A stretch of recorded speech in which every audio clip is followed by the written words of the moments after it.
Assalamualaikum warahmatullahi wabarakatuh. Alhamdulillah berjumpa kembali dengan saya BN dalam Renungan Senja. Bahan renungan kita adalah beberapa berita yang menghiasi media sosmed pada 2-3 hari ini. Yang pertama yang hot adalah orang-orang sekitar Prabowo, di lingkungan Prabowo, misalnya Grace Natali dari PSI, menyatakan bahwa Prabowo menyesal didukung oleh umat Islam. Sebuah ungkapan perasaan yang bodoh, tidak cerdas sama sekali. Kenapa? Karena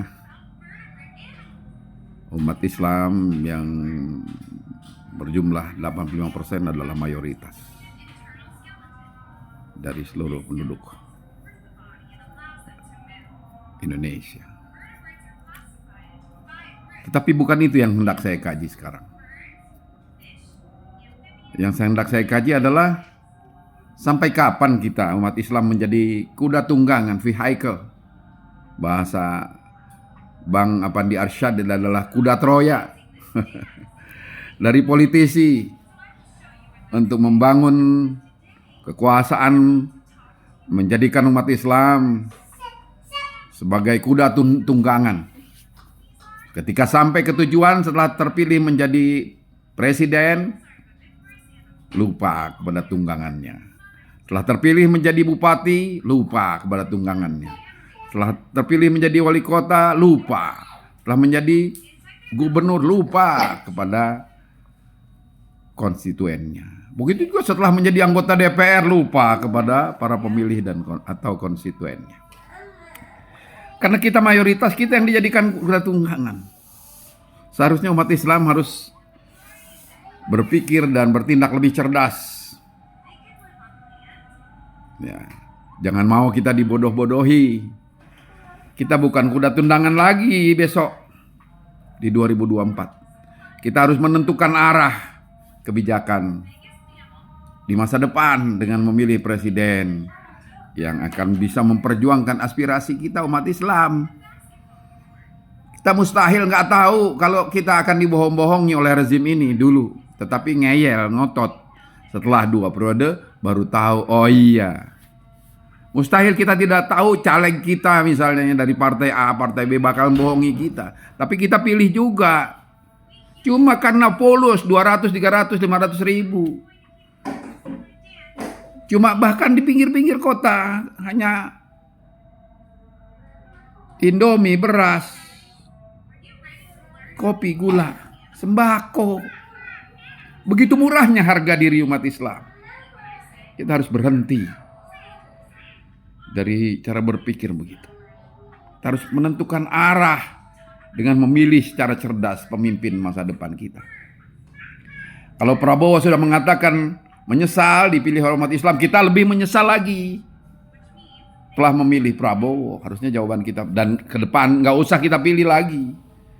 Ya kalau Ganjar sudahlah, nggak mungkin kita memilih dia seharusnya. Karena memang PDIP sudah nggak perlu umat Islam. Ngapain kita pilih orang yang nggak perlu kita?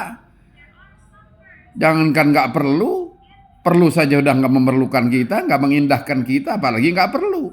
Tinggalkan saja, tinggal Anies. Satu-satunya harapan kalau Anies yang akan maju. Itu renungan sore kita. Masa depan bangsa kita ditentukan oleh kita umat Islam.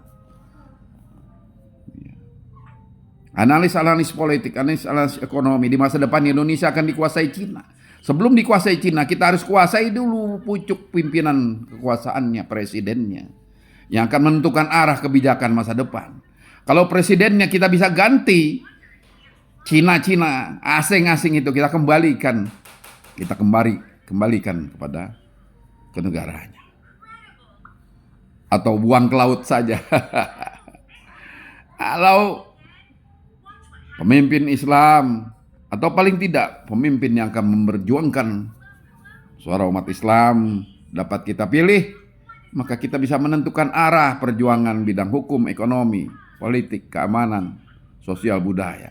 Semua bisa tata kembali menuju baldatun thayyibatun wa rabbun ghafur, negara yang sejahtera yang diridhoi oleh Allah Subhanahu wa taala. Itu yang harus menjadi kesadaran kita bersama saat ini. Bagaimana mencapainya? Kita pilih pimpinan yang akan bisa memperjuangkan itu sekarang ini. Siapa sajalah, ya. Tapi dari 3 kandidat kita sudah lihat lah kira-kira. Ya. Kalau 2 sudah tidak mungkin kita pilih, tinggal yang 1 itu. Tentu itu pun kita harus tagih janji politiknya, harus kita buat. Ya.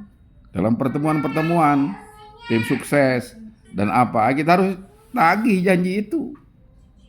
Ya. Sanggup memperjuangkan kepentingan dan aspirasi umat Islam Indonesia, membawa keadilan, kemajuan bagi umat Islam Indonesia.